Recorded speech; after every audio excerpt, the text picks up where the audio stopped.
बिस्मिल्लाहिर्रहमानिर्रहीम अस्सलामुअलैकुम। आज की जो सीरीज़ हम स्टार्ट कर रहे हैं वो है सी लैंग्वेज पे, सी प्लस प्लस पे। और इसके अंदर सबसे पहले हम लोग गो थ्रू करेंगे ये जो पूरी वीडियो है। इसके अंदर हम लोग जितने भी कॉन्सेप्ट, बेसिक कॉन्सेप्ट्स हैं वो हम लोग कवर करेंगे।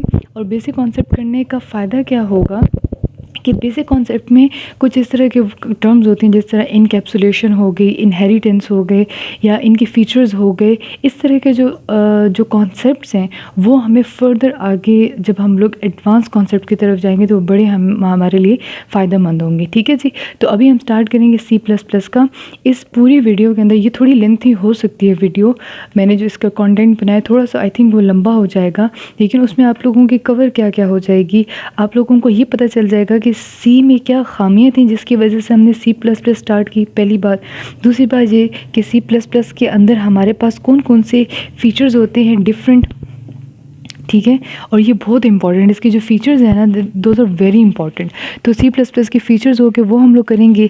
इसके अलावा हम लोगों ने इसके अंदर करना है डिफरेंट इसके आगे से फंक्शनैलिटीज़ या एप्लीकेशंस, जिसकी वजह जो चीज़ हम लोग CSS से बना सकते हैं, ये चीज़ हो गई। और इसके अलावा बेसिक डिफरेंस भी पढ़ लेंगे हम सी और सी प्लस प्लस का। ठीक है, इतने ज़्यादा कंटेंट है नहीं वैसे, लेकिन अगर थोड़ा सा भी कोई एक आध कॉन्सेप्ट भी मुश्किल आ जाए तो उस पर टाइम लग जाएगा। ठीक है जी। तो पहले हम स्टार्ट कर लेते हैं कि सी और सी प्लस प्लस क्यों बना था सी प्लस प्लस। देखिए, जो सी है ना, इसके अंदर क्या था, इसके अंदर सारी वही चीज़ें हैं जो सी प्लस प्लस के अंदर अभी यूज़ हो रही हैं। मतलब ऐसा कुछ भी डिफरेंस अगर बंदा कहे ना कि जी बड़ी कोई रॉकेट साइंस हो गई थी, तो नहीं जी, ऐसा कुछ मसला नहीं था। इसके अंदर जो बेसिक लूप्स जो यूज़ होते हैं इसके अंदर, जैसे फॉर लूप है या जो भी लूप हम यूज़ करते हैं वो भी सारा कुछ इसके अंदर था। एरे का कॉन्सेप्ट है वो भी सारा कुछ इसके अंदर था। सिर्फ एक चीज़ जो मसला कर रही थी ना, that was LOC, and LOC stands for line of code. ठीक है, ये थोड़ा इसके अंदर मसला करी थी। इतनी ज़्यादा इसके अंदर कोडिंग की लाइंस होती थी ना कि अगर आप खुद सोचें कि आपके पास जितनी ज़्यादा लाइंस होंगी, उन लाइंस को एरर भी चेक करना मुश्किल होगा और एरर को फिर निकालना भी मुश्किल होगा। ठीक है, तो सबसे बड़ा ड्रॉबैक इसका ये था कि इसके अंदर लाइन बहुत ज़्यादा थी। किसकी लाइन बहुत ज़्यादा थी? कोडिंग की बहुत ज़्यादा थी। ठीक है, बाकी सारा कुछ सिमिलर है सी प्लस प्लस के, लेकिन इसकी कोडिंग की लाइन्स बहुत ज़्यादा थी, जिसकी वजह से इसकी डिबगिंग के अंदर काफ़ी टाइम लग जाता था। ठीक है, डिबगिंग के अंदर टाइम लगता था, तो इस वजह से हम कहते थे ये ज़्यादा इफेक्टिव नहीं है। उसी चीज़ को हम लोगों ने कर दिया सी प्लस प्लस में। सी प्लस प्लस के अंदर क्या किया हम लोगों ने, उसी चीज़ के ऑब्जेक्ट्स बनाए, उसी चीज़ के क्लासेस बनाए, और उसको इस तरीके से हम लोगों ने कंप्रेस कर दिया कि वो इतना सारा कोड जो है वहाँ पर छोटे हिस्सों में डिवाइड हो गया। और फिर डिबगिंग के लिए ये आसान हो गया कि छोटे छोटे डब्बों को हम लोगों ने डिबग करना था, वो हमारे लिए ज़रा ज़्यादा आसान था निस्बतन ये कि हमारे पास 1000 लाइन लिखी हो और उसको हम लोगों ने सॉल्व करना। ठीक है, करने को तो ये लंबी लंबी बातें इसमें बहुत सारी हो सकती हैं, लेकिन इतना टाइम नहीं है ना आप लोगों के पास ना मेरे पास। हम लोग सिर्फ जनरल कॉन्सेप्ट्स करेंगे और यही कॉन्सेप्ट्स आते हैं। ठीक है, वो जो इतनी लंबी कहानियाँ होती हैं ना वो नहीं आती बीच में, बिल्कुल भी नहीं आती।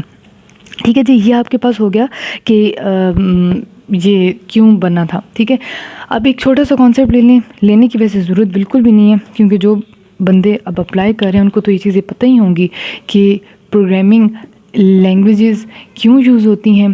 तो जी प्रोग्रामिंग लैंग्वेजेस हम लोग इसलिए यूज़ करते हैं क्योंकि कंप्यूटर तक हम अपनी बात पहुंचाना चाहते हैं। ठीक है, कंप्यूटर जो है ना वो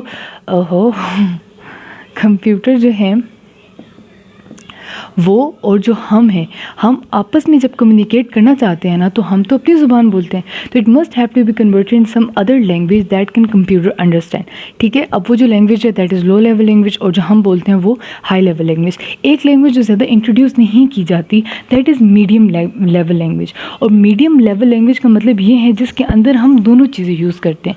मतलब लो लेवल लैंग्वेज के अंदर जिस तरह बाइनरी यूज़ होता है ना, तो मिडिल के अंदर बाइनरी भी यूज़ होता है प्लस थोड़ा सा हाई लेवल लैंग्वेज का भी कंटेंट यूज़ होता है। ठीक है, वो वैसे कभी आ जाते हैं, बस पता होना चाहिए कॉन्सेप्ट, ऐसा जो कोई ख़ास उसके अंदर भी नहीं है। ठीक है जी। अच्छा, अब हम जल्दी से कर लेते हैं अगला कॉन्सेप्ट। अगले कॉन्सेप्ट के अंदर हम लोगों ने ये करना है कि थोड़ी सी चीज़ें हैं अबाउट अपना सी प्लस प्लस, लिख लें अपने पास छोटे छोटे पॉइंट्स मैं आप लोगों को लिखवा देती हूँ कि जो हमारे पास सी प्लस प्लस है ना, that is language that is use to develop some general purpose software. ठीक है, डिफरेंट किस्म के सॉफ्टवेयर जनरेट करने के लिए, डेवलप करने के लिए यूज़ किया जाता है। ठीक है, इसके अलावा जो इसका एक और फ़ायदा ये है कि ये कंप्लीट कंपाइल्ड लैंग्वेज है। कंपाइल्ड लैंग्वेज का मतलब क्या होता है, कंपाइलर का क्या मतलब होता है? कंपाइलर का मतलब होता है कि एग्जीक्यूशन डिबगिंग के साथ, कि अगर आपके पास कोई कोड बड़ा हुआ है ना, तो उसकी कंपाइलेशन भी कर देते हैं कि पूरा कोड पढ़ के एरर्स भी डिबग कर देते हैं, प्लस उसकी वो एग्जीक्यूशन भी कर देते हैं। तो C++ एक ऐसी लैंग्वेज है जिससे हमें ये दोनों फीचर्स मिल जाते हैं। ठीक है जी, इसके अलावा हमारे पास बात आ जाती है ये ऊप को। ठीक है, ये ऊप के अंदर आती है। C++ जो है ना वो ऊप के अंदर आती है। एंड ऊप इज़ वर्ड ऑब्जेक्ट ओरिएंटेड। ठीक है, ऑब्जेक्ट ओरिएंटेड लैंग्वेज है। और इसको कहा ही क्यों जाता है, क्योंकि अभी मैंने आपसे बात की थी कि सी के अंदर ऑब्जेक्ट्स नहीं थे, इसके अंदर क्लासेस बनी थी, ऑब्जेक्ट्स बने थे। तो वही बात ऊप की आ जाती है कि ऊप के अंदर भी यही चीज़ें होती हैं। इस वजह से हम कहते हैं कि C++ is a type of ऊप, या हम लोग कहते हैं सेम कैटेगरी के अंदर लाई करते हैं। ठीक है, अच्छा जी, अब हम लोगों ने डिस्कस कर लेनी है छोटी सी चीज़ जो कि थोड़ी सी इम्पॉर्टेंट भी कह सकते हैं, कि जो ऑब्जेक्ट ओरिएंटेड है ना, ऊप जो है उसके आगे से कुछ टाइप्स होती हैं हमारे पास। जिस तरह है मोनोलिथिक प्रोग्रामिंग लैंग्वेज। अब वैसे ही मुझे ना पॉज कर देनी चाहिए थी वीडियो और फिर लिखना चाहिए था, ये बहुत लंबा हो जाएगा। ओके, जल्दी जल्दी लिख लेते हैं। Procedure programming language. ठीक है, लिखते जाएं साथ साथ। और एक है स्ट्रक्चर ओरिएंटेड प्रोग्रामिंग लैंग्वेज। और लास्ट पे आ जाती है हमारे पास ऑब्जेक्ट ओरिएंटेड प्रोग्रामिंग लैंग्वेज। ठीक है, अब ये हमारे पास किस तरीके से, किस तरतीब से आई थी सारी लैंग्वेजेस, ये उनकी। और एंड में हमारे पास आगे थी क्या, ऊप। और ऊप से फिर आगे से हम लोगों ने बना ली थी फर्दर लैंग्वेजेस। अब जल्दी से डिस्कस कर लेते हैं कि क्या क्या डिफरेंसेस थे सबके अंदर। जो मोनोलिथिक था ना, मैं बोल रही हूँ, आप प्लीज़ काइंडली लिखते जाएं अपने रजिस्टर्स के ऊपर।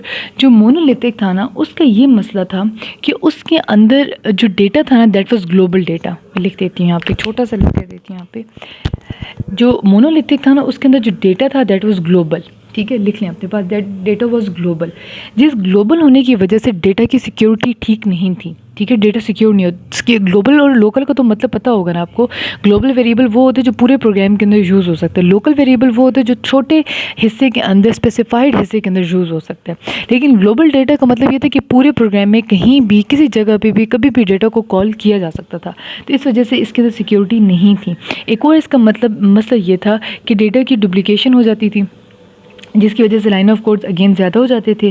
तो ये हमारे लिए थोड़ा सा कम यूज़फुल था। और तीसरी बात ये कि ये स्मॉल सॉफ्टवेयर्स के लिए यूज़ होता था। ठीक है, स्मॉल सॉफ्टवेयर्स के लिए, स्मॉल सॉफ्टवेयर एप्लीकेशंस के लिए यूज़ होता था। डन जी, 3 हमारे पास इसके अंदर आ जाते हैं मसले। इसकी वजह से हम लोगों ने अगला एक लेके आया, that is procedural programme language.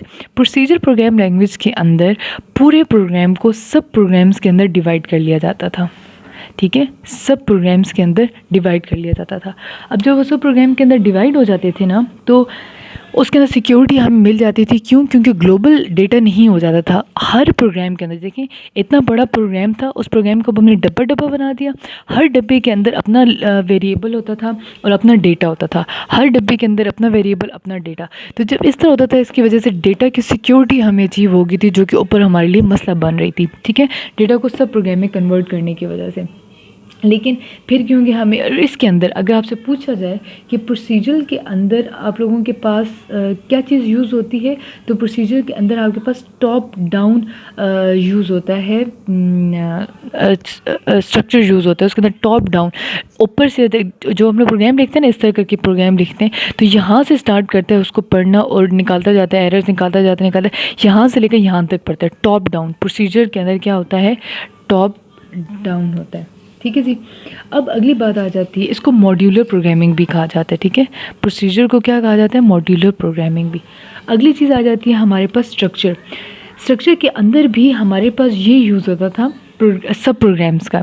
Structure के अंदर भी सब प्रोग्राम, लेकिन इसकी सिक्योरिटी से ज़रा ज़्यादा थी। ठीक है। और ये थोड़ा ज़्यादा एडवांस भी था क्योंकि इसके अंदर जो लैंग्वेजेस हम लोग यूज़ करते हैं ना स्ट्रक्चर इसके अंदर ओरिएंटेड लैंग्वेज के अंदर ये जो लैंग्वेजेस थी that were C and Pascal. अगर आपसे पूछा जाए कि सी और पास्कल कौन सी लैंग्वेजेस थी तो स्ट्रक्चर ओरिएंटेड प्रोग्रामिंग लैंग्वेजेस थी, ठीक है, स्ट्रक्चर ओरिएंटेड प्रोग्रामिंग लैंग्वेज। और लास्ट पे हमारे पास आ जाता है ऊप, और ऊप के अंदर जो हमारे पास चीज़ यूज़ होती है वो होती है C++ और जावा। ये दो प्रोग्रामिंग लैंग्वेजेस हैं इसकी, ठीक है। ये थोड़ा गंदा मंदा हो गया लेकिन मैं जो बोल रही हूँ साथ साथ उसको फॉलो करते थे। C++ और जावा ऑब्जेक्ट ओरिएंटेड प्रोग्रामिंग के अंदर हम यूज़ करते थे। इसके अंदर भी ग्लोबल फंक्शनिंग होती है, ग्लोबल लोकल दोनों होती हैं। ये सिक्योर भी है, ये बड़े प्रोजेक्ट्स के लिए भी यूज़ हो जाता है, डुप्लीकेशन इसमें नहीं होती, तो उस लिहाज से ये अच्छा है। इसके अंदर क्लासेस और ऑब्जेक्ट्स बना दिए जाते हैं। और इसके अंदर जो चीज़ यूज़ होती है that is bottom approach use होती है, बॉटम टू अप अप्रोच। मतलब इसके अंदर जो मेन फंक्शन है ना, जो सबसे नीचे लिखा जाता है, सबसे पहले उसको एग्जीक्यूट किया जाता है। फिर उसके अंदर जो लिखते हैं ना प्रोग्रामिंग, उनको ज़्यादा अच्छा इसका आइडिया होगा कि अब जो नहीं लिखते अब उनको मैं कैसे समझाऊं कि जो पूरा प्रोग्राम जब हम लिखते हैं ना उसके अंदर डिफरेंट हम लोग फंक्शंस बना देते हैं। हर फंक्शन के अंदर अपना डेटा होता है। मैं आपको एक छोटा सा ऐसे डायग्राम के थ्रू इसको समझा सकती हूँ। तो वो छोटे छोटे डब्बे बने हुए होते हैं, तो उस डब्बों को जो है ना उसके अंदर डिफरेंट फंक्शंस परफॉर्म हो रहे होते हैं। जब उन फंक्शंस को कॉल किया जाता है मेन फंक्शन के अंदर, तो हम लोग कहते हैं कि उन फंक्शंस की क्या हो गई है, कॉलिंग हो गई है। और कहाँ पे हुई है, मेन फंक्शन के अंदर हुई है। अब मेन फंक्शन सबसे पहले एग्जीक्यूट होता है ऊप के अंदर। जब वो सबसे पहले एग्जीक्यूट होता है उसके अंदर ऑलरेडी फंक्शंस एग्जीक्यूट हुए होते हैं, तो इस तरीके से चलता है। बॉटम अप अप्रोच होती है कि नीचे पहले स्टार्ट करता है एग्जीक्यूट करना, देन ऊपर की तरफ जाता है, ठीक है जी। ये हमारे पास हो गई सरसरी सी टाइप्स हो गई। सी और C++ की मैंने आप लोगों को मेजर जो उसके अंदर डिफरेंसेस होते हैं वो मैंने आपको बता दिए हैं। एक और छोटी बहुत बातें हैं वो कर लेते हैं जल्दी से। एक तो ये कि जी ये प्रोसीजर स्ट्रक्चर होता है इसका, अभी हमने बात की प्रोसीजर या स्ट्रक्चर, ठीक है। ज़्यादातर स्ट्रक्चर होता है लेकिन उसको प्रोसीजर भी कंसिडर किया जाता है, ठीक है। C++ जो होता है वो अभी हम लोगों ने जो लास्ट पे किया था दैट वाज ऊप के अंदर होता है ऑब्जेक्ट ओरिएंटेड, पहला डिफरेंस। दूसरा डिफरेंस ये होता है इसके अंदर डेटा इनसिक्योर होता है और इसके अंदर डेटा क्या होता है जी, सिक्योर होता है। लिखते जाएं अपने पास, जल्दी जल्दी लिखते जाएं, फटाफट याद करते जाएं ताकि आप लोगों को फ़ौरन ये काम कंप्लीट हो जाए, ठीक है जी। इसके अंदर क्या होता है, ये फंक्शन ओरिएंटेड होता है और ये ऑब्जेक्ट ओरिएंटेड होता है। तो ऑलरेडी हम लोग कर चुके हैं, नाम ही ऐसा है, ठीक है। इसके अंदर जो अप्रोच यूज़ होती है that is top down approach, लेकिन इसके अंदर जो अप्रोच यूज़ होती है जो अभी हमने बात की that is bottom up approach, ठीक है। सही, 1 2 3 4। एक और डिफरेंस, इसकी रिटर्न टाइप जो है, इसकी रिटर्न टाइप वॉइड होती है। अब पता नहीं आपको नज़र आ रहा नहीं आ रहा, वॉइड होती है। और इसकी रिटर्न टाइप की जब हम बात करते हैं दैट इज़ इंटीजर होती है इसकी रिटर्न टाइप का आइडिया होगा, नहीं है तो फिर आगे पे प्रोग्रामिंग में देख लीजिएगा कि रिटर्न टाइप क्या होती है। 12 return type is very important. 1 2 3 4 5 इसके अंदर डिफरेंसेस मैंने आपको बता दी, ठीक है। जल्दी जल्दी याद कर लें, मैं जब तक ये रब कर रही हूँ आप जल्दी से वो याद कर लें, लिखे हुए या कर दें वीडियो पॉज। 5 डिफरेंसेस हैं अपनी फिंगर टिप्स पे, इनको जल्दी से याद कर लें। अब उसके बाद लास्ट पे चीज़ आ जाती है दैट इज़ वेरी इंपॉर्टेंट, आप छोड़ नहीं सकते इसको किसी कीमत पे भी। फीचर्स हम लोगों ने करने हैं। एक सेकेंड मैं ज़रा देख लूँ फ्रेम कैसा आ रहा है, फिर मैं आपको फीचर्स बता देती हूँ। ओके जी, फीचर्स बताते हैं जल्दी से। फीचर्स में लिख नहीं रही, अपने पास हेडिंग ले लें। फीचर के अंदर सबसे पहले आ जाती है बात object, class, abstraction, inheritance, encapsulation, very important, polymorphism, again very important, overloading, important, and dynamic binding। चलिए इसको मैं बाद में खुद करवाती हूँ। अच्छा जी, जल्दी जल्दी करेंगे ताकि आपका ये कंप्लीट हो जाए फ़ौरन और इसके अंदर आपको ज़्यादा टाइम भी ना लगाने पड़े। ऑब्जेक्ट ओरिएंटेड प्रोग्रामिंग के अंदर ये बेसिक प्राइमरी एंटिटी है ऑब्जेक्ट, जिसके ऊपर पूरी लैंग्वेज हमने बनाई है। अब अगर कहा जाए ना कि ऑब्जेक्ट क्या है, तो ऑब्जेक्ट की इक्वेशन इस तरह बनेगी डेटा प्लस फंक्शन। अब अगर आपको ये फंक्शन और डेटा और मेन नहीं समझ आ रहा तो मैं आपको एक छोटी सी एग्जांपल दे देती हूँ। जब हम लोग प्रोग्रामिंग स्टार्ट करते हैं ना तो हम लोग छोटे छोटे बना देते हैं उसके अंदर फंक्शंस, और फंक्शंस के अंदर डाल देते हैं डेटा। जिस तरीके से मैं आपको बताती हूँ, एक फंक्शन है मेरा ऐड का, एक फंक्शन है मेरा सब्ट्रैक्ट का, ठीक है, इसका नाम सिर्फ सब रख देती हूँ, और एक लास्ट में है हमारा मेन। देखिए इसके अंदर ये अपना डब्बा बना के बैठा है, ये अपना डब्बा बना के बैठा है, ये अपना डब्बा बना के बैठा है, ठीक है। ये जो है ना, ये मेन, नाम से लग रहा है मेन, ये जो मेन है ना, इसके अंदर इनको कॉल किया जाता है, ठीक है। कॉल क्यों किया जाता है कि अगर यूज़र, हम लोग कहते हैं ना ए और दूसरी वैल्यू देते हैं बी, और यूज़र कहते हैं दोनों को ऐड करो, तो उस टाइम पे जो फंक्शन कॉल होगा दैट वुड बी ऐड। और अगर यूज़र दो वैल्यूज़ दे, वो कहीं सब्ट्रैक्ट करना है, तो कौन सा हम लोग कॉल करेंगे, सब्ट्रैक्ट को कॉल करेंगे।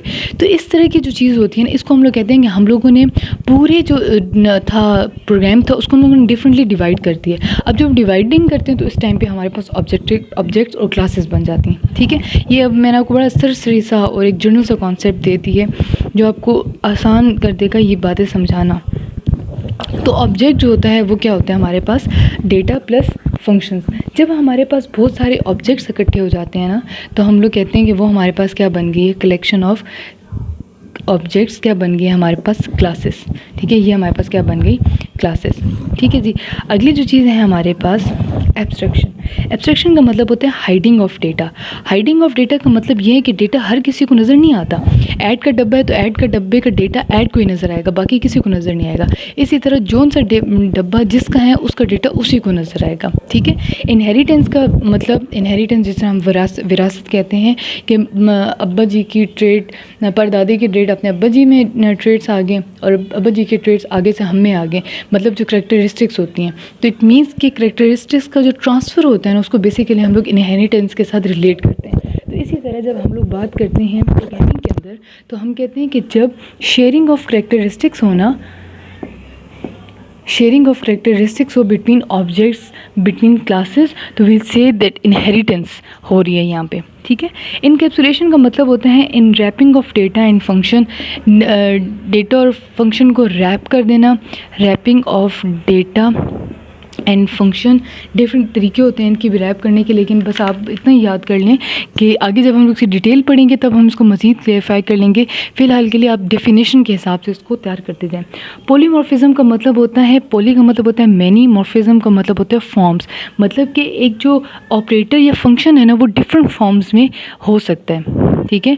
ऑपरेटर और फंक्शन डिफरेंट फॉर्म्स में जब आता है वैसे कि पॉलीमॉर्फिज्म हो रहा है। ओवरलोडिंग का मतलब ये होता है कि जब हम लोग एक्सटेंड कर देते हैं एग्जिस्टिंग ऑब्जेक्ट को या एग्जिस्टिंग क्लास को, जब एक्सटेंड कर देते हैं तो उसका हम क्या कहते हैं, एक्सटेंशन ऑफ एग्जिस्टिंग क्लास और ऑब्जेक्ट। तो उसको हमने कह दिया, हमने क्या कर दिया, उसको ओवरलोडिंग कर दिया, ठीक है। और इसके अलावा एक होती है डायनेमिक बाइंडिंग, और बाइंडिंग का मतलब ये होता है कि डिफरेंट क्लासेस या डिफरेंट ऑब्जेक्ट्स को आपस में बाइंड करके रखना, यानी ये कि एक प्रोग्राम के अंदर हम दूसरे प्रोग्राम की करेक्टरिस्टिक्स, दूसरे प्रोग्राम के फंक्शन, दूसरे प्रोग्राम के ऑब्जेक्ट्स, वेरिएबल्स को कॉल कर लेते हैं। इट मीन्स कि हम लोगों ने दो प्रोग्राम के को बाइंड कर दिए, डायनेमिक बाइंडिंग का कहते हैं इसको, ठीक है जी।